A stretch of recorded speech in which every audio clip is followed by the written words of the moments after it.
The mysterious origin of the clogged drain. In late December 2022, in a bustling neighborhood on the outskirts of Brooklyn, New York, residents found themselves increasingly disturbed by an awful smell that seemed to linger in the air. At first, neighbors assumed it was just another case of someone leaving trash out too long or some poorly managed garbage collection. However, as the days crawled on, the smell grew more intense, creeping into homes through open windows and vents. It wasn't just a foul nuisance, it was suffocating, almost unnatural. Tensions began to rise among the residents. In casual hallway conversations, people started pointing fingers at each other. "It's definitely gotta be the restaurant on the corner," said Mrs. Hudson, a retiree from the third floor, waving her hand dismissively as she spoke to another tenant in the elevator. "Those dumpsters are always overflowing with spoiled meat. I called the city about it last week." Meanwhile, a young father, David Gomez, who lived on the second floor, insisted it wasn't the restaurant but something far worse brewing beneath their building. "I smelled the same thing coming from the basement 2 nights ago," he revealed to a group of tenants gathered in the lobby. "It's gotta be some sort of plumbing problem. No way this is just trash. It smells like something's rotting down there." By the end of that week, the stench had worsened to a revolting level. Some residents had even started avoiding going outside in the mornings because the smell was particularly strong then. Parents were growing worried as their children complained of nausea. The building's landlord, Chris Tenner, decided to step in after receiving a wave of complaints. Known for his laziness when it came to building maintenance, Chris initially downplayed the issue. He shrugged it off as a seasonal thing, claiming that severe temperature shifts often cause strange odors in older buildings.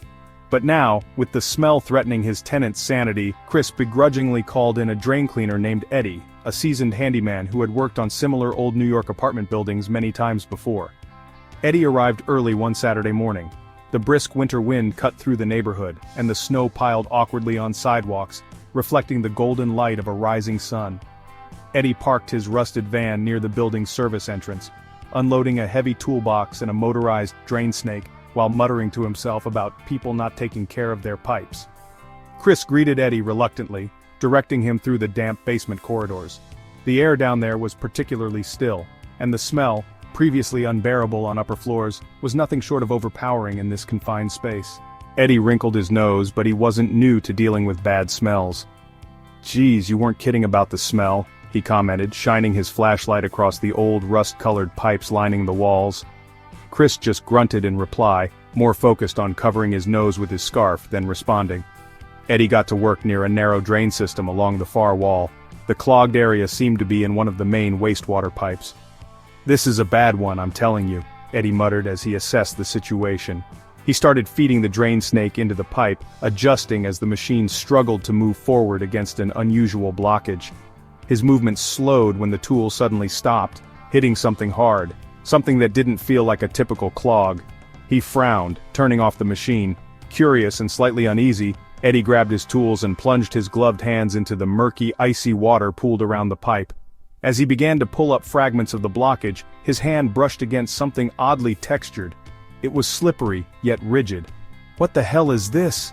he whispered, fishing out what appeared to be a large hunk of rotting flesh.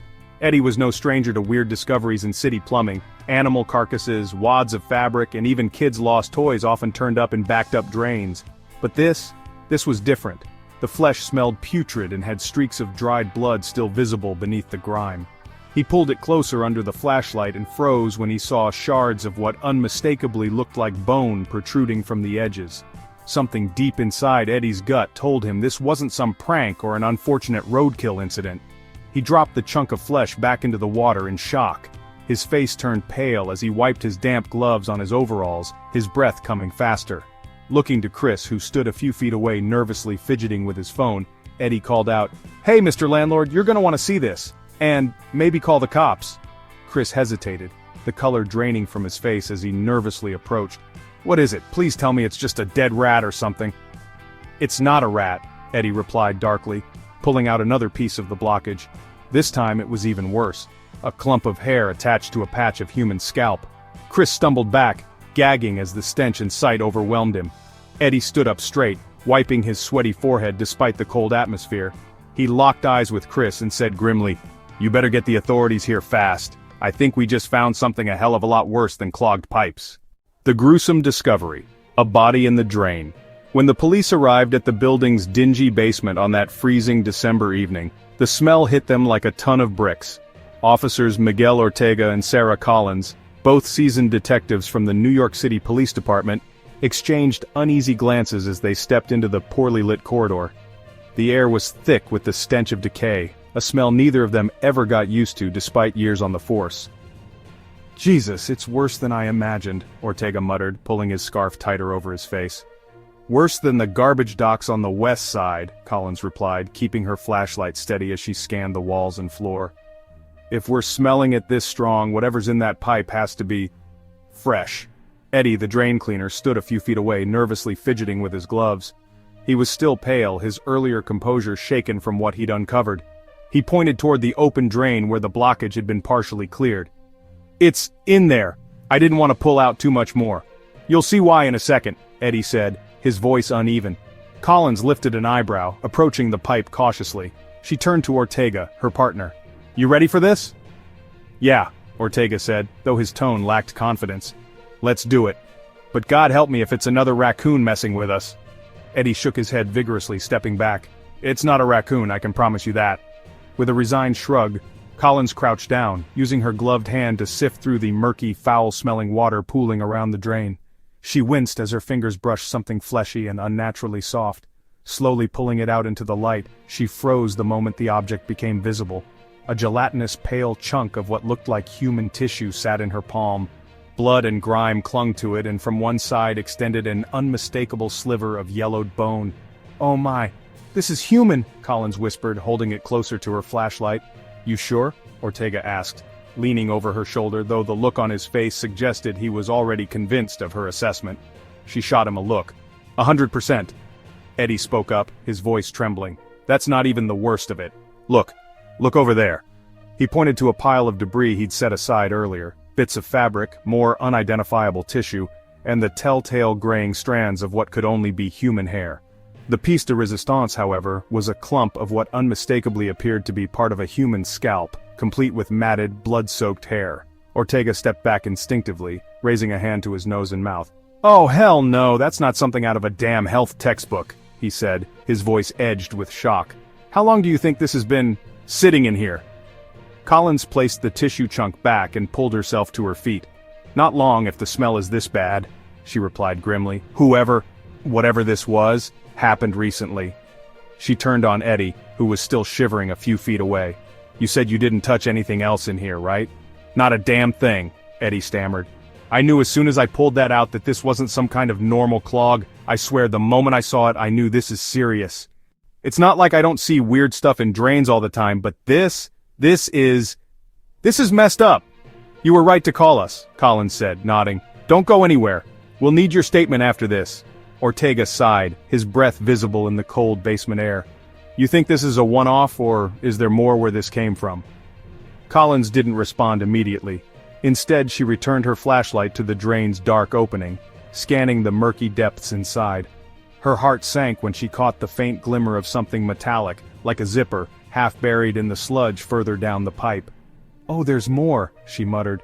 "We're looking at a crime scene, not just a clogged drain." "Call CSU," Ortega told Eddie. "We're gonna need a full forensic team down here." Still shaking but obedient, Eddie pulled out his phone, fumbling to dial as Collins continued to inspect the drain. She couldn't shake the growing knot in her stomach as the pieces of the story began falling into place. If body parts were being found here in the basement, how had they gotten into the plumbing in the first place?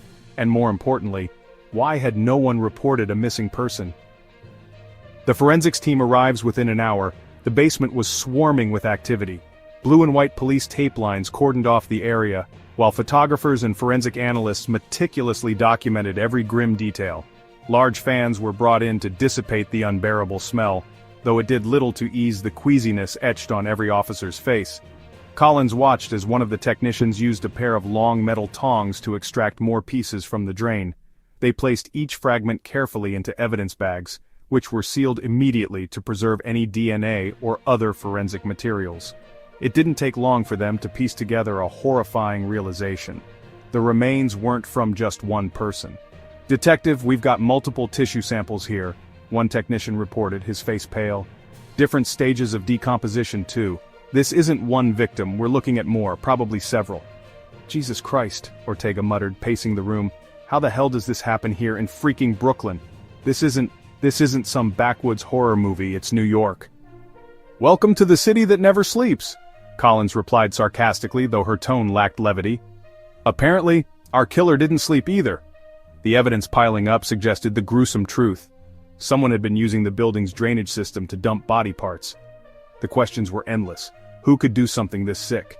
How did no one notice sooner? And most pressing of all, how many victims were there?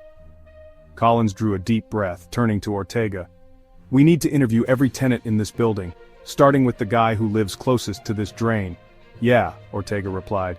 And I'm betting whoever's responsible didn't go far. You don't just casually kill and chop up multiple people without leaving some breadcrumbs behind. That's what I'm afraid of, Collins said. Her gaze lingered on the mess of gray hair and dried flesh lying next to the drain. I think we're just getting started. The suspect emerges. As far as I'm concerned, nobody's innocent until proven otherwise, Officer Miguel Ortega muttered under his breath as he sidestepped the yellow police tape in the dimly lit basement. The unsettling stench still clung to the air even after the forensics team had already packed up most of their equipment. Detectives Ortega and Sarah Collins stood shoulder to shoulder, reviewing the tenant list of the building with grim expressions in the flickering fluorescent light. So, who do we start with? Collins asked, flipping through the clipboard containing names and floor numbers. Her eyebrows furrowed in concentration. Ortega scratched his stubbled chin, eyeing the list skeptically. Closest to the drain are these two units, B2 and B3, he noted, tapping the paper with his pen. I say we go door to door, but let's start low. B2 looks like it's where the majority of the complaints originated. You mean the residents who called to complain about the smell? Collins asked, looking up with a sharp gaze. Ortega nodded. Right, either they're very unlucky or very involved. First stop, apartment B2. The hallway leading to B2 was eerily quiet. A busted light fixture above flickered sporadically, adding to the feeling that something wasn't quite right. Ortega knocked firmly on the door, the sound echoing unnaturally through the corridor. It took a full minute before footsteps slowly approached from behind the door. A chain rattled, followed by a loud series of deadbolts sliding open. When the door finally creaked ajar, an elderly woman peeked out through the small gap. Are you from the gas company? She croaked, her voice raspy and wary. No ma'am, NYPD, Ortega replied, flashing his badge. We're investigating a situation in the building. Can we ask you a few questions? The woman's pale blue eyes darted nervously between Ortega and Collins. Something about that awful smell? She asked cautiously. Yes, exactly, Collins said, her tone even and calming. We understand you've reported it before. Do you have any suspicions about where it might be coming from? The woman hesitated, her lips trembling slightly. I never get involved with the other tenants, you know, she said after a long pause. People today, it's best to keep your nose out of their business. Ortega leaned casually against the doorframe but cast her a piercing look. We're not here to drag you into trouble, ma'am, but if you've noticed anything, strange behavior, unusual smells, odd deliveries, it could help us get to the bottom of this. Well, the woman hesitated again, but then her voice dropped to a near whisper as though afraid someone else might overhear her. B3. The people in B3. That young man and his girlfriend. They keep strange hours, late nights, shady folks coming and going. Sometimes I hear noises, banging and dragging sounds coming from their place. Like something heavy. Collins immediately locked eyes with Ortega. B3? She repeated, marking it on the clipboard. Anything else you've noticed about them? I try to keep my nose out of it, but the girl, smiles too much, you know? The fake kind of smile. The old woman pressed her lips together tightly, then muttered, and the boy, well, he gives me chills. His eyes, they're too dead, there's something wrong with him. Collins nodded sympathetically, thanking the woman before stepping back. We appreciate it, ma'am. If you think of anything else, don't hesitate to let us know. The shadows around apartment B3. The detective stood outside B3, the air in the corridor feeling even colder. Ortega rapped his knuckles sharply on the door. No response. He knocked again, louder this time. NYPD, we need to ask you some questions. Silence. Collins glanced at Ortega, then tilted her head toward the faint sound coming from inside the unit. Hear that? She whispered. It was distant, faint, like shuffling feet or soft murmuring. They're in there, Ortega muttered, reaching for his radio. Dispatch, this is Ortega. We'll need backup at 89 Croft Avenue, Unit B3. Possible suspects present. Proceeding with caution until units arrive. Collins tried the doorknob. Locked. Figures. Ortega crouched, setting his ear against the door. Whatever they're doing in there, they're being awfully careful about it. Or they're trying to destroy evidence, Collins said grimly, motioning toward the handle. Let's not waste another second. A nervous introduction. Within 5 minutes backup arrived and the detectives prepared to breach the door. But just as they were about to act, the lock clicked. The door opened slightly, and a man's head peeked out. He was in his early 30s, clean-shaven, with sharp features and tired, sunken eyes. His expression was cold yet cautious. A weird calmness exuded from him. "Can I help you?" Jack Miller asked. Collins held up her badge. "Detectives from NYPD. We have a few questions regarding the complaints coming from this building. Do you live here?" Jack nodded lazily as if bored. "Yeah, me and my girlfriend. What's this about?" Ortega leaned forward, his imposing figure just inches from the doorframe. "We're investigating something pretty serious, Mr. Miller. Mind if we come in?" Jack's brow furrowed, as if deliberating his options. Then he shrugged. Sure, why not?" He opened the door wider, revealing a compact but cluttered apartment. The coffee table was piled with sketchbooks, fast food containers, and what looked like boxes of cleaning supplies. Jack stepped aside and let the detectives enter. "It's a mess," he admitted, forcing a small laugh. "We've been doing some redecorating." Collins glanced around sharply. Her eyes scanned every surface, the cheap furniture, the piles of newspapers in the corner, the faint smell of bleach lingering in the air. Something felt off. Too sterile. Too practiced. "Where's your girlfriend?" Collins asked casually. Jack rubbed the back of his neck. "Lisa's at work. She's got the late shift at a diner down the block." Ortega raised an eyebrow. "Mind if we look around?" Jack's jaw tightened slightly, but he maintained his calm facade. "Knock yourself out, officer." A growing suspicion. As Collins wandered toward the kitchen, Ortega stayed behind with Jack, watching his every move. Jack leaned casually against the wall, trying to appear unfazed, but there was tension in the way his fingers drummed the edge of the doorframe. Collins peered into the open garbage can where she saw scrunched-up plastic gloves and empty detergent bottles. Her stomach churned, but she said nothing. "Do you mind explaining," Ortega began, crossing his arms, "why your neighbors keep hearing banging noises coming from here at odd hours? Or why the basement drain just so happens to be clogged with, let's say, unusual material?" Jack's mask of indifference slipped slightly, a flicker of irritation on his face, but he quickly recovered. "No idea what you're talking about. Maybe you should try asking the restaurant downstairs," he replied smoothly, shifting on his feet. Ortega didn't respond immediately. His silence was calculated, his gaze dark and penetrating. Jack held his stare defiantly. The interrogation wouldn't take long. Ortega could feel it in his gut. Jack and Lisa, they were hiding something big. The drain cleaner's revelations. The meeting with Eddie detectives Miguel Ortega and Sarah Collins sat across from Eddie in one of the precinct's small interrogation rooms. The walls were painted a cold, institutional gray, and the single overhead light buzzed faintly. Eddie, still wearing his faded green jacket and boots crusted with the sludge of the basement, looked visibly shaken. His hands trembled slightly as he gripped the styrofoam cup of coffee the officers had offered him, though he hadn't taken a single sip. "Take your time, Eddie," Collins began gently, her tone soft and encouraging. "We just need you to walk us through what you saw. What happened down there in the basement?" Eddie nodded, but didn't speak right away. He stared into the cup of untouched coffee as if it held the answers. "Look," Ortega interjected, leaning forward, his deep voice breaking the silence. "We've all seen some crazy stuff on the job, okay? I've pulled bodies out of rivers and seen things at crime scenes that would make most people lose their lunch. Whatever it was you found, we can handle it. We just need to hear it from you." Eddie finally glanced up, his eyes bloodshot and heavy. He let out a sharp breath. "You don't get it," he muttered, his voice hoarse. "I've worked as a plumber in this city for 20 damn years. I've seen all the weird shit people flush down their pipes. Diapers, wedding rings, dead rats, you name it. But this was different." "What did you see?" Collins leaned in slightly, her notebook ready. "Different how?" she asked with measured curiosity. Eddie shook his head as if trying to wake himself from a nightmare. He clenched his hands together tightly, the lines of grime in his fingernails serving as evidence of the long hours he'd spent in the basement. "It wasn't trash," he said slowly. "I mean, I thought it was at first. A big blockage of leftover food, maybe. Hell, I even figured someone dumped a dead dog or something. But it wasn't an animal? Ortega pressed, his tone neutral but his eyes sharp. Eddie looked at Ortega, his expression twisted with unease. No, it wasn't. It was... He hesitated, swallowing hard before continuing. The first thing I pulled out was a chunk of meat. I thought it was bad pork or something. But when I looked closer, damn, it had skin. Human skin. And bone. Collins wrote down every word, her face betraying no visible reaction. You're certain about that? Human remains? I know what I saw, Eddie snapped, then immediately caught himself. Sorry, I didn't mean to. I'm sure, okay? You don't forget something like that. When things took a darker turn.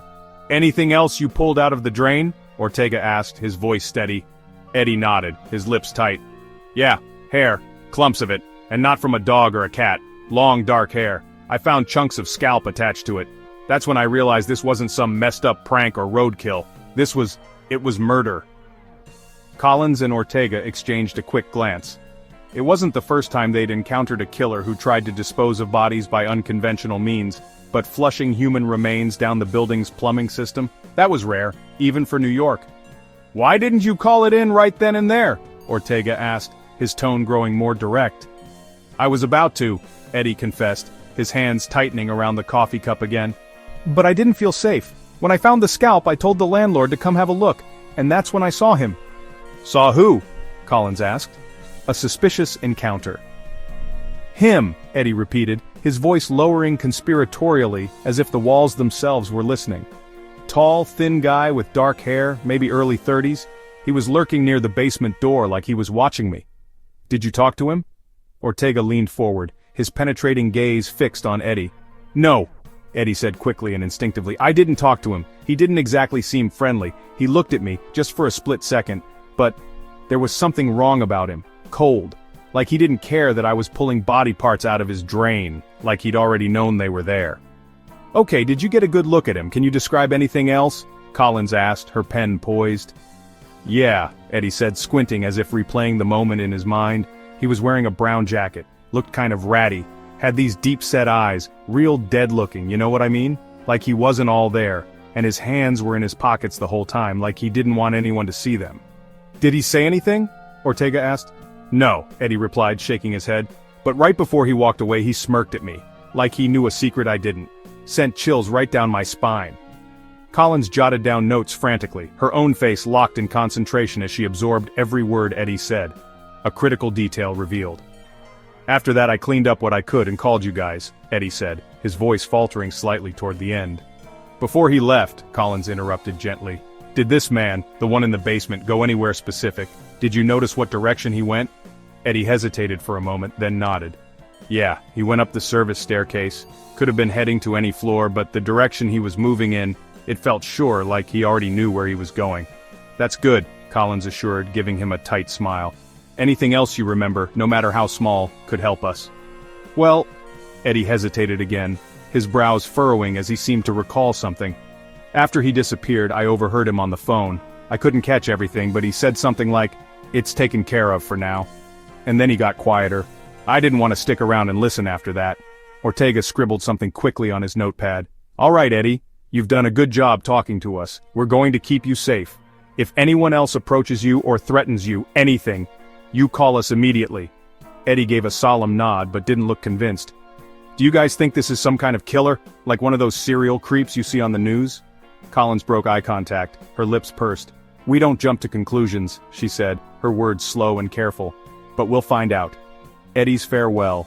The detectives escorted Eddie outside after taking his full statement. He turned back to them nervously. You're gonna catch them, right? Whoever did this. We'll catch them, Ortega responded firmly, his deep voice resonating with confidence. You better, Eddie muttered, his shoulders slumping as he walked off into the cold New York night. Because there's no way in hell I'm ever going near another drain again.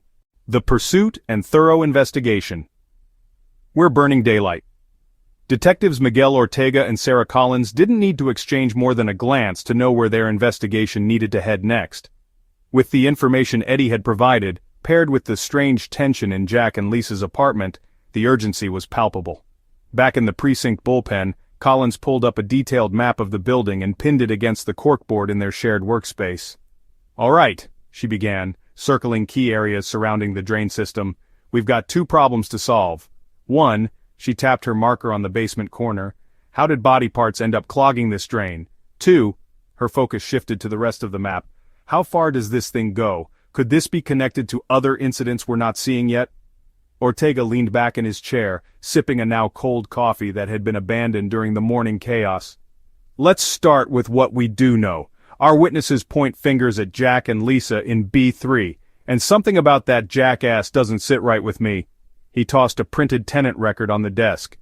Jack Miller, 32 years old, no priors, but that doesn't make him squeaky clean. He's got a couple of noise complaints from his neighbors, disturbances late at night, heavy banging, things being dragged across floors. What about her? Collins asked, pointing toward the file marked with Lisa Carter's name. She seems quieter from what we've heard, but those types often are. Any history? Typical small-town girl, Ortega replied, scanning the records.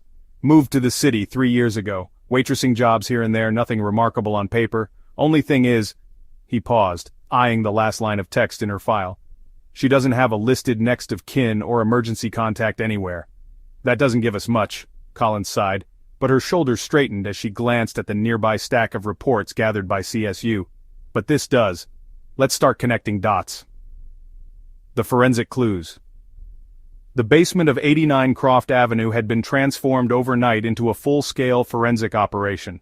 CSU, crime scene unit, unearthed a pipeline of disturbing clues, small fragments of bone, pieces of teeth, fibers from clothing, and even faint traces of industrial bleach left lingering in the system. What do you make of it? Collins asked as she knelt beside one of the CSU specialists, watching as he carefully sealed another evidence bag with tweezers. We've seen similar setups before, but not like this, the technician replied, his gloved hands deftly wrapping the bag. These pipes weren't just an afterthought. Someone dumped this stuff here over time. It wasn't rushed. That doesn't line up with your average panic dump, Ortega added, arms crossed as he scanned the room. If someone panics, they're tossing a few things and making a run for it. This setup feels calculated. That's because it is, the tech chimed in. We found markings on some of the flesh we pulled out, clean cuts, surgical almost. Whoever did this wasn't just careless. They knew what they were doing. Ortega's gaze darkened. Surgical? Great, so now we're looking at someone with skills in dismemberment? A medical job, maybe? Not necessarily professional, the tech corrected, but practiced. This wasn't their first time.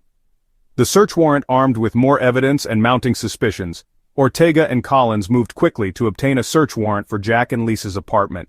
The next morning was a flurry of paperwork, tense conversations with district judges, and orchestrating the right timing.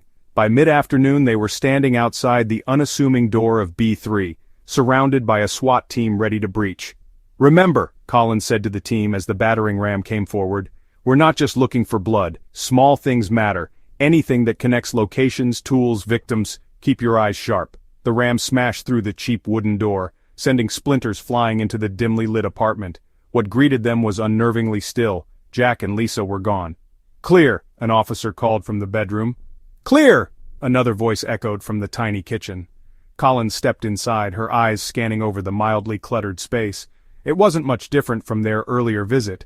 Empty Chinese takeout boxes, newspapers stacked on a shaky coffee table, but now it had an eerie emptiness. It felt staged, like people had left in a hurry, leaving behind only what they didn't care about. Here's something, Ortega called from the bathroom, his voice lowered. Collins moved across the apartment to find him holding up a box of industrial-grade bleach and rubber gloves, shoved carelessly beneath a sink. The faint chemical smell still clung to the air. That matches what CSU found in the pipes, she said, her mind spinning. They're already cleaning up after themselves. This isn't their first time. Her attention was pulled to something else, a large duffel bag leaning against the sink. She crouched and unzipped it carefully. Inside were tools. Knife sets wrapped in clean cloth, a small, lightweight saw, heavy-duty trash bags barely folded. Tools for taking things apart, she muttered grimly. And putting them away, Ortega added, his tone lined with disgust. Hunting Jack and Lisa. By the time their fieldwork was done, the case had become clear. Jack and Lisa needed to be brought in, and fast. Back at the precinct, Collins stared at her board of evidence, piecing together their movements. The drain, the tools, the late-night noises, the lack of family ties. It all painted a picture of two people deeply ensnared in something dark. Ortega slammed a fresh stack of documents onto her desk, phone records retrieved that afternoon. They made calls to a burner phone 3 towns over, he said. Consistent patterns every week. It looks like they've got help, or at least a hideout. Let's track it, she replied without hesitation. Every lead, every connection. We don't give them room to run. As the officers mobilized for what was shaping up to be a manhunt, one thing was becoming glaringly relevant. This wasn't just a horrific crime scene or small-time killers trying to keep their secrets. Jack and Lisa had a system, and the cracks in their method were only just starting to show. Lisa's chilling confession. The interrogation room. The hum of the fluorescent lights above was the only sound in the otherwise silent interrogation room. Lisa Carter sat across from detectives Miguel Ortega and Sarah Collins, her hands cuffed to the metal table. Dressed in a gray hoodie and jeans that could barely hide her frailty, she looked far from the monster they'd been hunting. Her face was pale, her dark hair disheveled, and her eyes sunken, yet there was still something cold, something calculating in the way she sat there, completely still. It wasn't fear, it was resignation. Collins leaned against the back wall of the room, her arms folded across her chest. Ortega broke the silence as he pulled up his chair, the scrape against the floor deliberate, meant to break the tension. He tossed a thick manila folder onto the table in front of Lisa, letting it flop open. Inside were photographs, gruesome, damning photographs of what they had pulled from the basement drain, from the duffel bag in her apartment, and even screenshots from the disturbing videos they had found on Jack's laptop. "I don't need to tell you what we're looking at, Lisa," Ortega began, his deep voice carrying a mix of exhaustion and restrained fury. "You already know. What I need from you is simple. The truth. Start talking." Lisa's dry lips barely twitched, but her eyes remained fixed on the table. Collins pushed off the wall and stepped forward, placing her palms flat on the metal surface. "Lisa, this is your chance. Right now you can save yourself, or you can go down with him, with Jack. We already know what's in the videos. We already know whose remains are in that drain. What we need from you is the why. Why did this happen? Why did you let it happen?" Lisa's eyes finally shifted upward, locking onto Collins with a vacant stare. Her voice came out flat, eerily calm. "Let it happen?" she repeated, almost mocking. Her lips curled slightly into an empty smirk. "You think this was all Jack?" A chilling perspective. Ortega leaned forward, elbows resting on the table. "So you're saying it wasn't all him? That's not the impression you gave your neighbors, Lisa. Late-night noises, the dragging, the bleach, it's all you and Jack, no one else. What's your story?" Lisa exhaled sharply, almost a laugh, but there was no humor in it. "The story," she said slowly, as if she was savoring the words. "The story is that Jack thought we were doing this because of the money. At first, that's what I let him believe." Collins raised an eyebrow. "What are you saying?" "I'm saying we didn't do this just because we needed the cash," Lisa replied, leaning slightly forward now. Her tone was even, controlled, like someone recounting an old memory. "Sure, that's how it started. Some bills, some debts, same old story, right? Jack came up with the plan to go after nobodies. Homeless men, kids from the edges of the city, people no one would notice were gone, take their stuff, make a quick getaway. But it didn't stay about the money," Ortega said, his jaw tightening. "Did it?" Lisa smiled, soft at first, then wider, more unsettling. "Oh, detective, people like you love tying everything into neat little motives, don't you? It was for the money. It was a crime of passion. You want there to be a reason. Something you can file away in your reports so you can go home at night and tell yourselves the world makes sense." "Don't play games with us, Lisa," Collins said sharply. "This wasn't just random, so why? Why target them?" "They were weak," Lisa answered simply with a shrug. "Weak, pathetic, lost. People who should have been put out of their misery already. We just gave them a push. Whoever crossed our path, whoever looked like no one would miss them. They were too easy." The shift from survival to thrill. Ortega felt a wave of nausea twist his stomach as he leaned back in his chair. Collins, however, pressed further, her tone hardening. "So what? You're trying to tell us you were doing them a favor? That this was some sick version of charity?" "No," Lisa said coolly. "It wasn't for them, it was for us." "Us," Ortega repeated, narrowing his eyes. "You and Jack." Lisa nodded slowly, though her gaze dropped slightly to the folder in front of her. "The first one was messy," she admitted. "We didn't know what we were doing, but we didn't care. After it was over, we sat there, covered in blood, shaking. You'd think it would have broken us, right? That it would drive us apart?" She laughed bitterly, the sound grating against the silence. "But it didn't. It brought us closer." Collins felt her skin crawl as she asked the inevitable question. Closer how? Lisa's response was immediate, and it chilled the air in the room. Because we realized we were good at it. And more than that, we liked it. No, we loved it. No, Ortega said, his voice almost a growl.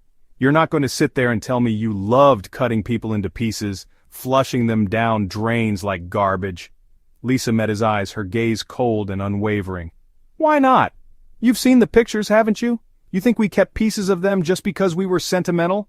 Collins threw her hand up, visibly bristling. Enough, she snapped. Lisa, you've got two choices right now. You come clean. Everything, everyone who helped you, how it started, where the others are, or this whole damn case goes solely on you, and we make damn sure the jury knows your name before Jack's.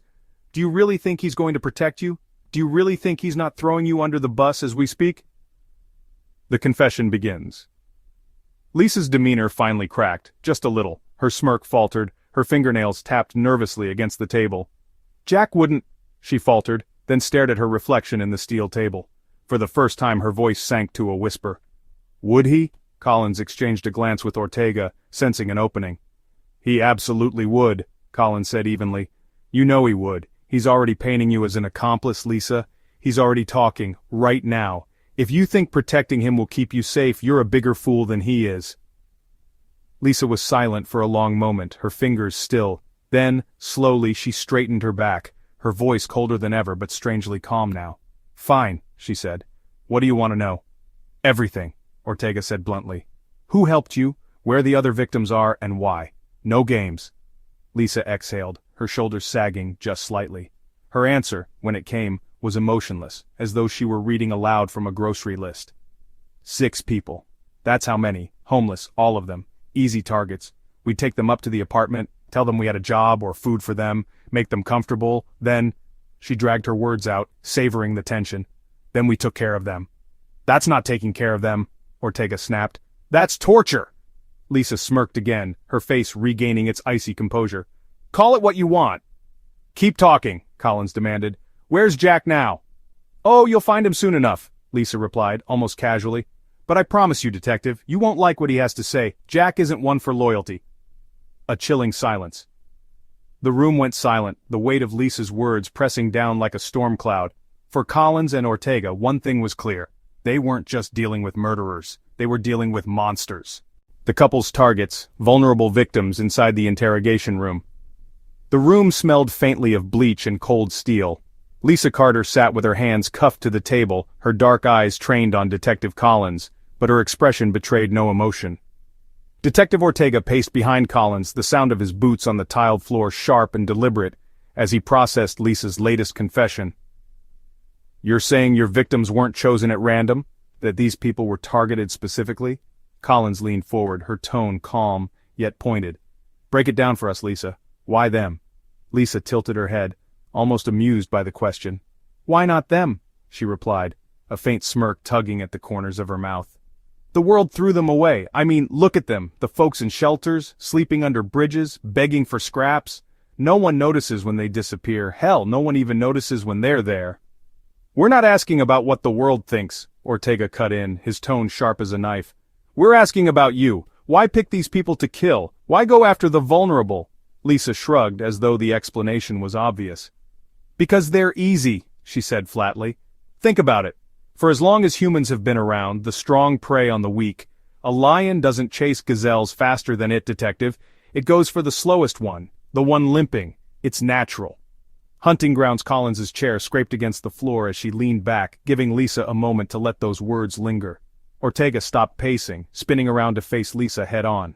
Let me guess, Ortega began, his arms crossing over his chest. You weren't just strolling down the streets waiting for these gazelles to fall into your lap. You had hunting grounds, didn't you? Lisa's smirk widened, though her eyes remained cold and detached. We didn't need to look far. New York City dumps them on every corner. Homeless shelters, soup kitchens, subway stations late at night. You'd be amazed how easy it is to lure someone with a spare cup of coffee and a little sympathy. Ortega muttered under his breath, his jaw tightening. But Collins wasn't ready to let the moment pass. Sympathy, she spat the word. You expect us to believe you gave a damn about these people? No, Lisa said sharply, her voice cutting like glass. I expect you to believe people like that don't have a choice. They're desperate enough to trust the stranger who smiles at them, offers them a hot meal, tells them they've got a job or a warm place to stay. Jack was good at that part. He could sell anyone a dream. Jack's role in the hunt. Jack, Ortega repeated, narrowing his eyes. He was the charmer? Lisa laughed under her breath, not out of humor but something darker. Not charming, just convincing. He knew how to read people, you know, the way their eyes would light up just a little when he'd mention a warm bed or a paycheck. God, the things people will believe when they're too cold or too hungry to question it. And you? Collins pressed, her pen hovering over her notebook. What was your role in all this, Lisa? Were you just there to snatch the bait once Jack reeled them in? Lisa's face hardened slightly, the smirk fading.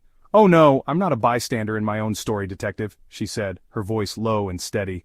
I did my part. Once Jack got them to trust us, he'd bring them back to the apartment. That's where I came in. I'd make sure they stayed. Stayed? Ortega raised an eyebrow. That isn't in the damn pamphlet, Lisa. Tell us what really happened. The apartment becomes a trap. There was a pause as Lisa leaned back in her chair, almost as if she were reminiscing. You'd be surprised how easy it was to get their guard down, she began. The first thing we'd do was make them comfortable, give them something warm to drink, let them sit on the couch, offer them a shower if they wanted. The smell of clean soap does wonders for convincing someone they're safe. Some of them even smiled, said they hadn't felt that human in years. Collins could feel bile rising in her throat. The casual tone Lisa used made it sound like she was describing an interior design project, not a crime scene. And then? Collins asked, her tone cracking slightly. Then? Lisa echoed, almost mockingly. We'd slip something into their drink. No big production, just enough to make them sleepy, disoriented. Once they were out, Jack, well, let's just say Jack was the one who decided when the fun began. Fun? Ortega barked, his voice rising as he slammed a hand down on the table. You call this fun? Oh, don't act so righteous, Lisa hissed back, her smirk returning. I see how this works. The two of you get to sit here, pretend you're the moral authority, like you haven't seen worse. But deep down, you're fascinated, aren't you? You want to know what we did, how we did it, what it felt like. You want the details. No one's fascinated, Lisa, Collins snapped, though inwardly she felt a crack in her resolve. Lisa's calmness, her lack of shame, it was digging under her skin. We're disgusted. There's a difference. The weak as prey. Lisa waved a cuffed hand dismissively, her nails tapping against the table. Fine, be disgusted. But you want to know why we picked them? Because it felt good. The way they flinched when they realized, just for a moment, that it wasn't going to end well for them. That's why, not the money, not the desperation. It was control. When's the last time you had real control, Detective? When's the last time you didn't answer to someone else or let the clock dictate your choices? So you're saying they were target practice? Ortega fired back. Weaker than you. That's why you did it?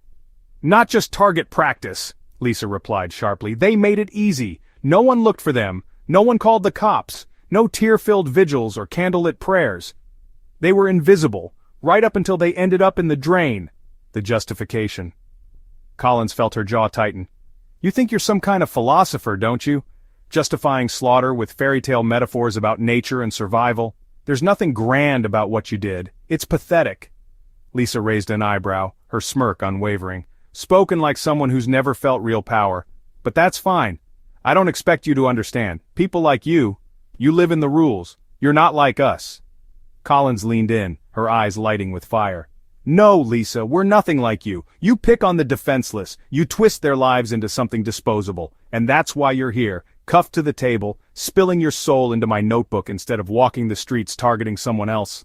Lisa tilted her head, watching Collins for a moment before sitting back, a new calm falling over her. If you say so, Detective. The reality. As Ortega and Collins stepped out of the room, Lisa's face burned in their minds. What they'd just heard wasn't just a confession. It was a window into the twisted brutality that hid behind her cold, calculating exterior. Homeless and desperate souls, treated like animals in a jungle.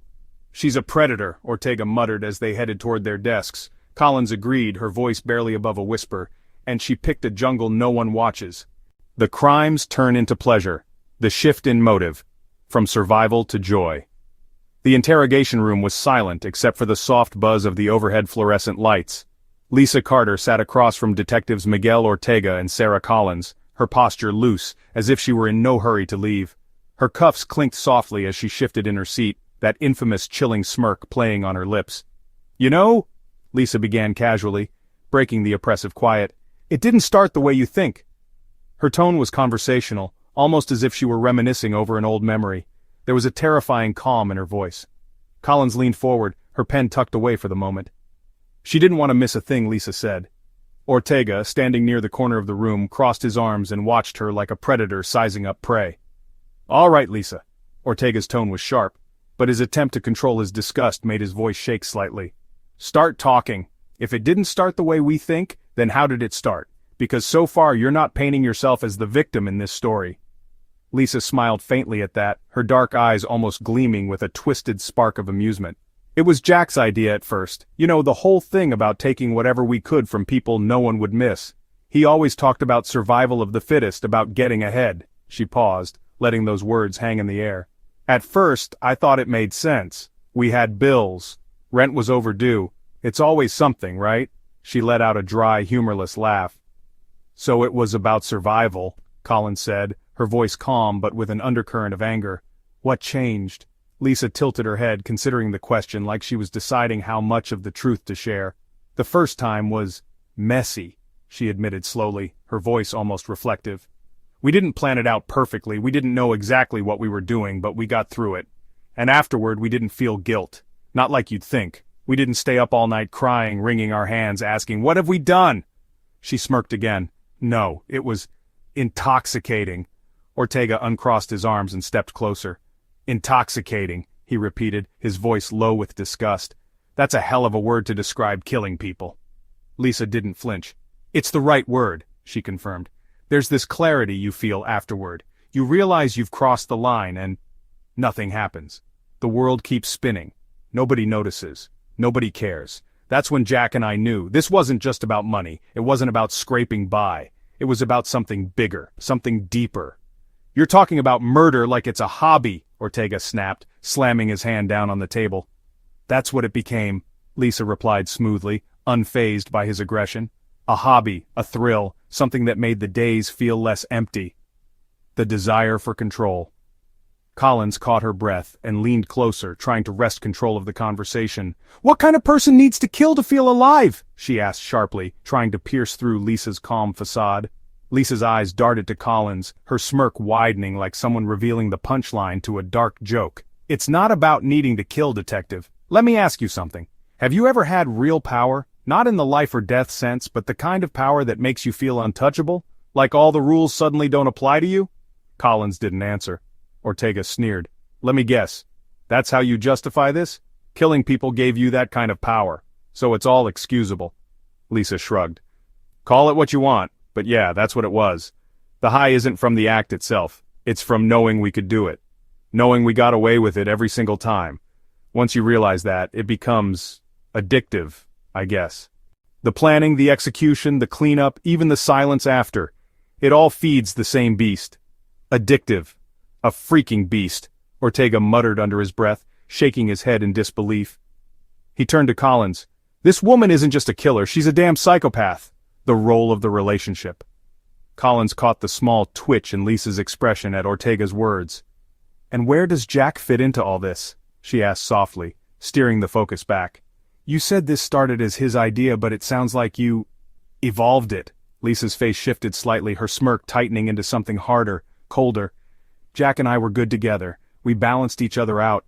He handled the sweet-talking, the manipulation, the luring. I handled the aftermath. He needed me and I needed him. It was perfect." "Perfect," Collins repeated, folding her arms. Her voice dripped with disdain.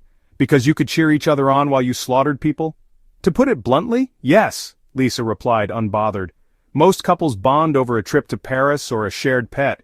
Jack and I bonded over this, and every time we pulled it off we got closer, more in sync. We didn't just survive together, we thrived." Collins almost felt her stomach turn at those words, at the chillingly casual nature of how Lisa described their relationship. "The crime is recreational. You didn't just kill for survival, you turned it into sport," Ortega said, taking control of the conversation again. His voice cracked momentarily as he processed the level of depravity they were dealing with. "You think this makes you clever, don't you? You and Jack, untouchable, living on your own damn twisted island. But you're sitting here now, Lisa, chained to a table. How untouchable do you feel now?" Lisa leaned back slightly, angling her head toward Ortega with her signature smug grin. "We knew it wouldn't last forever," she admitted with a light shrug. What high ever does? Jack and I, we didn't kill because we wanted to get away with it forever. We killed because it made life feel less ordinary. Collins blinked, stunned at her audacity. Less ordinary? You butchered human beings to make your dull little life more interesting? Is that what you're telling us? That's exactly what I'm telling you, Lisa replied without hesitation. Her voice carried no shame, no regret. We saw what the world really was. Boring, routine, pointless. The same story every single day. Wake up, go to work, pay bills, die, killing. It was the only real thing we ever did. The inevitable fall. And yet, here you sit, Ortega said, stepping close to the table, his voice dangerously low. Here you are, Jack's in the wind, letting you take the fall, and you're trying to make this sound like some philosophical journey. Lisa, none of this excuses you. None of it. Lisa's smirk faltered for just a second at Jack's name, but she caught herself. Jack and I both knew the risks. If this is where it ends, she shrugged, so be it. But don't think for a second you can scare me with that talk about him leaving me behind. What we had, it's not something you'll ever understand. You're right about that, Collins said coldly, standing up. We don't understand people like you, and we don't want to. They loved the game, but they lost. The room finally fell silent, Lisa's words still hanging in the air like smoke. Ortega turned to Collins, his fists clenched tight. As they left the interrogation room, Lisa stayed behind, her smirk all but burned into their memories. She doesn't just lack remorse, Collins muttered as they reached their desks. She enjoyed it, thrived on it. Ortega nodded slowly. She thought the game was worth the cost, but guess what? She lost. He glanced back at the interrogation room door. And she doesn't even care. Compelling evidence. The crime videos. The evidence room detectives. Miguel Ortega and Sarah Collins sat in the dimly lit evidence room, a laptop open on the steel table between them. The air hung heavy, the kind of silence that made every creak of the chair or tap of the keyboard sound deafening. Officer Miles, their IT specialist, stood behind them, his face pale as he glanced at the screen. This is it, Miles said, his voice uneasy. This is the footage we pulled from the laptop in Jack and Lisa's apartment. Most of it's corrupt or scrambled, guess they didn't have time to fully wipe it, but what's left is, well, you'll see. Collins cast a glance at Ortega, her jaw tightening. How bad are we talking? She asked, her tone steady, though there was a flicker of tension in her eyes. Miles hesitated, wiping a bead of sweat from his temple. Let's just say once you see this, you're not going to forget it. Play it, Ortega said brusquely, leaning forward. His fists were clenched on the table, the muscles in his arms taut like coiled springs. The videos begin. The first clip started with scrambled static before the screen resolved into a poorly lit room. Jack and Lisa's apartment unmistakably. It was the kitchen, captured from an angle that suggested a hidden camera. A figure could be seen on screen, Jack Miller, pacing with a predatory calmness. He was wearing black gloves and a stained t-shirt, a cigarette dangling from his lips. Collins leaned in, her brow furrowed. Pause it, look at his stance, she muttered. He's waiting for something. Miles paused the video, and Ortega let out an audible sigh, shaking his head. He doesn't look rushed or panicked. This guy's comfortable in it, Sarah. He looks like he's done this 100 times. Miles clicked play again, and the video continued. The sound was grainy, but the faint hum of Lisa's voice could be heard in the background, distorted slightly. Another figure entered the frame. It was one of their victims, a disheveled man who looked homeless, wearing a dirty coat and clutching a plastic shopping bag. He was visibly nervous but didn't seem to realize the danger. Watch Jack, Collins said lowly, her voice barely above a whisper. He's scanning him, looking for the weaknesses. In the video, Jack spoke softly to the man, handing him a mug of something, coffee, Collins guessed.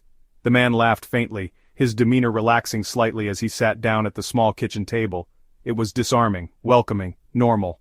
And then Lisa entered the frame, Lisa's ice-cold composure. Look at her posture, Ortega muttered, pointing to Lisa. She's not just his sidekick, she knows her role. Lisa was holding what seemed to be a folded blanket, her steps light and calculated. She walked behind the man, smiling faintly as she placed one hand on his shoulder. The camera caught her face as she smiled, a hollow, predatory expression that sent chills down Collins's spine. I'll get you one of these to take with you. Lisa's voice in the video crackled through. It gets cold out there. Christ, Collins whispered under her breath, feeling sick, as Lisa stepped out of frame. The next sequence wasn't as subtle. The victim's movements became lethargic. His hands trembled slightly as he tried to lift the mug again. "They drugged him," Collins said quietly. "Right there. It's in the coffee." Jack leaned toward his victim, his persona shifting completely. His calm demeanor dissolved into something more animalistic, a casual kind of cruelty. He tapped his gloved hand on the table, watching the man slump forward. The clip ended in a burst of static. "There's more." Miles cleared his throat awkwardly, shifting from one foot to the other. "That's just the first clip. There's more. You want me to keep going?" "Play it," Ortega ordered, though the weight in his voice suggested he already regretted the words.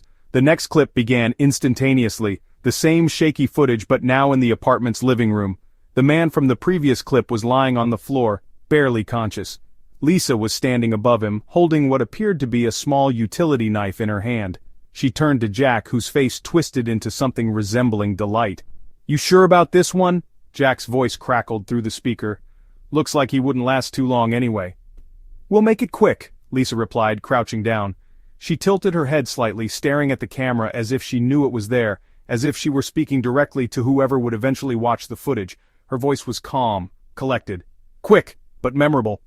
A glimpse into their psyche." Ortega slammed his hand on the table. "Pause it!" he barked, his voice echoing in the small room. "Jesus Christ!" Miles froze the video, the still frame showing Lisa's cold expression staring into the lens. Her face was eerily calm, almost as if she were posing. "Memorable?" Collins asked under her breath, her voice strained. She closed her eyes for half a second, gathering herself. "These two, they're not just killers, Miguel. They're performers. They're documenting this like it's art." Ortega leaned back in his chair, his knuckles white from gripping the edge of the table. "It's not art, it's sick. And they wanted us to find this. They wanted someone to see it." The final clip. "There's one more," Miles said softly, his fingers hovering over the keyboard. "This one's worse." "Worse?" Collins echoed, unsure if her stomach could handle any more. Miles clicked play, and what followed was nothing short of horrifying. The final video was recorded from a handheld device, shakier than the hidden camera footage. The frame was closer, more intimate, showing both Jack and Lisa standing behind another victim. This one was younger, maybe in his early 20s.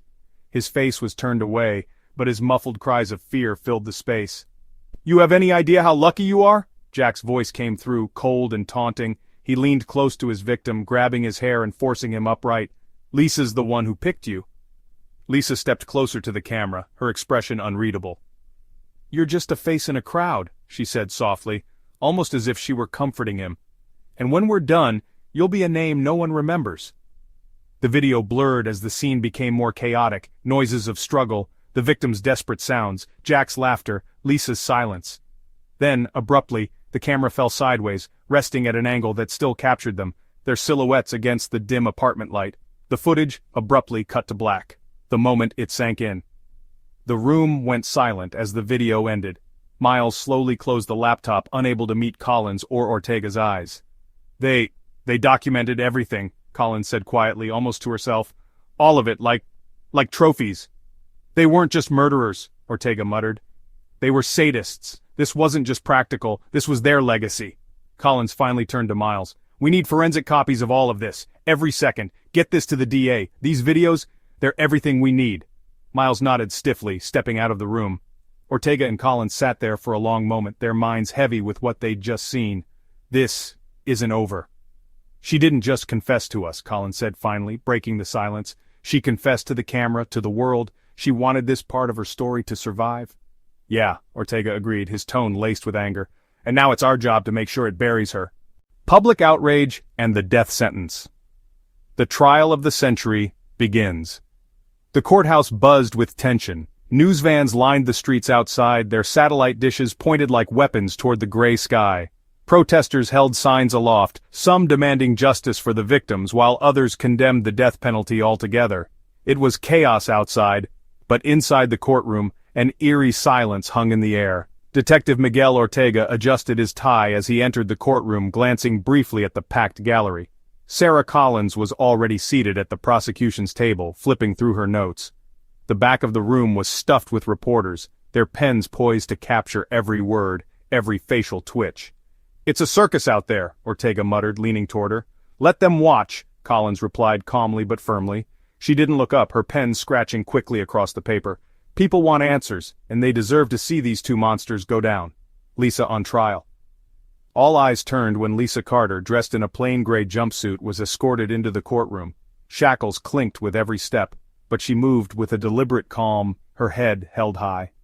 That same eerie smirk rested on her lips, the one reporters had splashed across every front page for the past 6 months. To her, this wasn't a trial.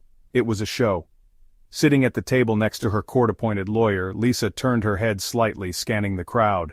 Her eyes landed on Ortega and Collins at the prosecution's table, and her smirk widened, just enough to make Ortega's blood boil. "Look at her," Ortega muttered under his breath. Collins didn't take her eyes off her notes.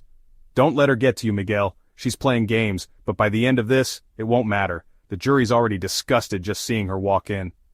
The judge slammed his gavel, and the noise brought the room to attention. "Court is now in session," he announced. "The People versus Lisa Carter." The prosecutor's argument. The lead prosecutor, Ellen Parker, was a seasoned attorney known for her no-nonsense demeanor. She stood, adjusting her blazer, and approached the jury, her tone steady and sharp. "Ladies and gentlemen of the jury," she began, her voice carrying through the courtroom. "Today, you sit in judgment over one of the most horrendous crimes ever committed in this city. Lisa Carter and her partner Jack Miller didn't just steal lives, they stole dignity. Over and over again, they targeted society's most vulnerable, luring them in with promises of safety, only to inflict unimaginable horror. These are not crimes of desperation, they are crimes of pleasure." She paused, letting the gravity of her words settle over the room. Some jurors shifted uncomfortably in their seats. "You will see the evidence. You will watch the videos they filmed, where Lisa Carter actively participated, not as someone coerced, but as someone who enjoyed what she was doing. This trial isn't just about punishment, it's about ensuring that monsters like Lisa Carter can never harm another soul again. And the only fitting punishment for her actions," Parker leaned forward toward the jury, "is the ultimate one, the death penalty." Lisa speaks. It wasn't long before the defense called Lisa to the stand. The room charged with tension as she rose from her seat, shackles clinking once more. The gallery leaned forward collectively, some out of morbid curiosity, others out of sheer loathing. Her attorney, Michael Bowers, approached her cautiously, as if hesitant to be standing so close. "Miss Carter," he began, his voice soft, "can you explain to the court your role in these events? Were you acting under Jack Miller's influence?" Lisa tilted her head, her smirk flickering as if deciding how much she wanted to toy with the room. "Jack didn't make me do anything," she said flatly, her voice calm and measured. Gasps rippled through the courtroom and a faint murmur of whispers broke out. "Order!" the judge barked, pounding the gavel. Lisa continued, unbothered. "I wasn't some helpless victim. I knew what we were doing every step of the way. I didn't mind it. In fact, I liked it." The room erupted. One woman stood up from the gallery, pointing a trembling finger at Lisa. "You're a monster!" she shrieked before being escorted out by security. Television cameras captured every second, and within hours the footage would dominate the evening news cycle. Bowers looked like he might collapse. "Lisa, please!" "No!" she snapped, cutting him off. She leaned back in her chair, looking straight at the jury. "They all act like they're better than me. But deep down, everyone's capable of what I did. Everyone's got darkness inside them. I was just honest about mine." Collins closed her notebook, her hands trembling slightly. "She's digging her own grave," she whispered to Ortega. He nodded grimly. "Let her. The jury needs to see what she really is." The media frenzy outside the courthouse, chaos reigned. Protesters clashed in the streets, some calling for Lisa's immediate execution, others holding signs that read, "No to death row, justice without death." News anchors scrambled to piece commentary together, while psychologists gave televised interviews dissecting Lisa's psyche. "She's the very definition of a sociopath," proclaimed Dr. Helen Brewster, a forensic psychologist appearing on a primetime panel. Her complete lack of remorse, combined with her disturbing need for control and pleasure in others' pain, makes her one of the most dangerous individuals I've ever encountered. Across from her, a legal analyst argued, "It's not about her psychology. The public wants closure. If we can't give these families justice, what message does that send? The death penalty exists for people like Lisa Carter." The jury's verdict. After weeks of testimony, it took the jury less than 5 hours to return with a unanimous verdict. Lisa Carter sat emotionless as the foreperson stood, holding the paper with trembling hands. "On the charge of first-degree murder, we find the defendant, Lisa Carter, guilty." Gasps echoed through the gallery, followed almost immediately by cheers. Outside, the gathered crowds erupted in a mix of celebration and fury. The judge wasted no time. "Miss Carter, for your role in the brutal murders of 6 innocent victims, this court sentences you to death by lethal injection." Ortega exhaled sharply, his fingers gripping the edge of the prosecution table. Collins didn't move, her eyes locked on Lisa, who simply leaned back in her chair, as calm as ever. Lisa's last words. As Lisa was escorted out of the courtroom, reporters screamed questions, their cameras flashing wildly. "Do you feel remorse, Lisa?" one shouted. "Do you regret what you've done?" yelled another. Lisa turned her head slightly, offering the cameras one last smirk. "No regrets," she said, her tone as cold as the winter air outside. "None at all." Reflections. Back at the precinct, Ortega and Collins sat in silence for a long moment. The trial was over. Justice had been served. But neither of them could shake the weight of what they had witnessed, not just the crimes but Lisa's twisted indifference toward them. "She didn't just die a monster," Ortega finally said. "She lived one, and she wanted the world to know it." Collins nodded, staring out the window. "And now she'll never hurt anyone again. That's the only closure we'll ever get." Community reaction. The aftermath, outside the courthouse. It had been 3 days since the verdict was handed down, but the streets outside the courthouse remained alive with emotion. Protesters, victims' families, curious onlookers, and camera crews packed the sidewalks, creating a cacophony of clashing voices and flashing lights. Some held up signs reading "Justice at Last," while others screamed slogans denouncing the death penalty. "Killing a killer is still killing." Detective Miguel Ortega approached the courthouse steps, his partner Sarah Collins beside him. Their role in the trial had thrust them into the public eye, but neither seemed to relish the attention. A throng of reporters immediately swarmed them. Microphones thrust forward like spears, desperate for comments. "Detectives, does the guilty verdict bring you closure?" one yelled over the crowd. "How do you feel about Lisa Carter's lack of remorse? Do you think she'll ever show regret?" asked another. Ortega stopped, his hand raised to silence the chaos. He spoke in a deep, measured voice, his tone resolute. "This case was never about us. It was about justice for those 6 victims who didn't have a voice. Let's not forget them in all of this." Collins nodded, adding firmly, "What Lisa Carter felt or didn't feel is irrelevant. The jury saw her for what she is. That's what matters." The reporters continued shouting questions, but the 2 detectives pushed through the crowd. Collins whispered as they walked off, "It's like everyone forgot there are real families grieving right now." "That's the thing about people," Ortega replied. "They love the drama, they love the monsters. The victims? Just part of the story." The families speak out. Inside a small church hall not far from the courthouse, several family members of the victims had gathered, away from the media frenzy. A makeshift memorial lined one side of the room, with photographs of the victims framed by flickering candles. Young, bright faces now lost forever. Flowers and handwritten notes of sympathy sat below each frame. Brenda Ortiz, whose younger brother Javier had been one of Lisa and Jack's victims, stood at the front of the room, clutching a photograph of him. Her voice trembled as she addressed the group. "Javi was just trying to survive," she said, her breath hitching. The room was silent, except for the muffled sobs of another grieving parent in the back. "He didn't deserve to end up in their apartment. He didn't deserve to be treated like garbage, like he didn't matter." Brenda paused, tears spilling down her cheeks. "And now everyone's talking about her, the murderer, like she's some kind of celebrity. All those articles, all those interviews, don't they realize they're giving her what she wanted?" An older man, Paul Jacobs, rose slowly from his chair. His son was also one of the victims. His voice, though weathered with age, carried anger. "You're right, Brenda, but that's what this world does, turns killers into headline stories, flashy news segments, TV specials. In the meantime, my son, your brother, they're just names people forget." He slammed his fist on the nearest table. "I want those people to remember who this is about. I want them to remember the lives, not the monster." Social media divided online, the response to the case had spiraled into a wildfire of opinions. Hashtags like #JusticeForTheVictims and #Lisa Carter Execution trended for days, igniting fierce debates across every platform. On one side, users celebrated the verdict as a victory for justice. On the other side, anti-death penalty activists questioned the morality of the sentence. To many, the most disturbing part wasn't just Lisa's crimes, it was the idea that someone could commit such horrors and still smile about it in court. Viral clips of Lisa's cold smirk and her chilling statement, "No regrets, none at all," spread like wildfire with millions of views on TikTok and YouTube. Comment sections swelled with outrage and horror.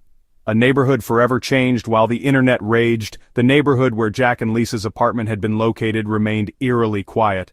Many residents had already moved away, unwilling to live in a building tainted by such heinous crimes. The landlord had boarded up the infamous basement apartment, but that didn't stop occasional thrill-seekers or reporters from showing up, hoping to catch a glimpse of the scene where it all happened. One longtime resident, Mrs. Evelyn Morrison, spoke to a local news crew. "I've lived here for 30 years. 30 years, she repeated, shaking her head. "And I never thought we'd see something like this. That smell, that awful smell from the drain, I still can't get it out of my head. Those poor souls. They were right under our feet, and we didn't even know it." Another neighbor, David Gomez, added, "We called the cops about that smell for months. Months! And they brushed us off. Imagine if they'd acted sooner. Maybe those people would still be alive. It makes me sick." Town hall meeting, a cry for change. A week after the trial, City Council held a public forum. The room erupted as concerned citizens packed tight rows of chairs, desperate to voice their fears and frustrations. "This isn't just about Lisa Carter," shouted one attendee, an older woman with an air of indignation. "This is about every single person on these streets who's been failed by this city. Those victims were homeless, vulnerable, invisible, and the system let them fall through the cracks." A young man stood next, his arms crossed tightly over his chest. "It's not like people like Jack and Lisa just appear out of nowhere. They were living right under our noses, and no one did a damn thing until it was too late." Representatives from local organizations working with the homeless community tried to calm the room, but the anger and despair were palpable. Many demanded stronger protections for the city's vulnerable population, arguing that better outreach and resources might have saved lives. Reflections from the detectives. Late that evening, back at the precinct, Ortega and Collins sat silently in the break room, their coffee growing cold. The weight of the public's outrage, and their role in the case, had taken its toll. "I keep thinking about what that woman at the town hall said," Collins finally broke the silence. "How did this happen? How did they get away with it for so long?" Ortega sighed, rubbing the back of his neck. "Because no one pays attention to people like their victims, Sarah. Even when they started disappearing, no one noticed fast enough. By the time the smell came up from the pipes, it was already too late." Collins swirled her untouched coffee, her expression distant. "It's not just Lisa and Jack who failed them. It's everyone. The system. Us. All of it." Ortega straightened, a grim determination settling into his features. "We can't change what happened, but we can damn sure make sure something like this never happens again." The station, late at night. The clock on the wall ticked quietly in the precinct's break room, though neither Ortega nor Collins paid it any mind. The trial was over. The media frenzy was calming down. Lisa Carter had been sentenced, and Jack Miller was still in federal custody, awaiting his hearing. And yet, as Ortega stared blankly at his untouched coffee, Collins sat across from him, flipping a pen between her fingers. A heavy silence hung between them. "We caught them," she finally said, breaking the quiet. "The city's safe again, or at least that's what everyone keeps saying on TV." Ortega let out a dry laugh, rubbing his temples. "Yeah, the city's just fine, until the next Lisa and Jack show up." Collins looked up sharply, her brow furrowed. "You think someone else like them is out there?" Ortega leaned back in his chair, his exhaustion showing. "Doesn't it feel that way? Every time we close a case like this, it's not relief I feel, it's dread, because all it takes is one more ticking time bomb, one more pair of monsters just waiting to step into the spotlight."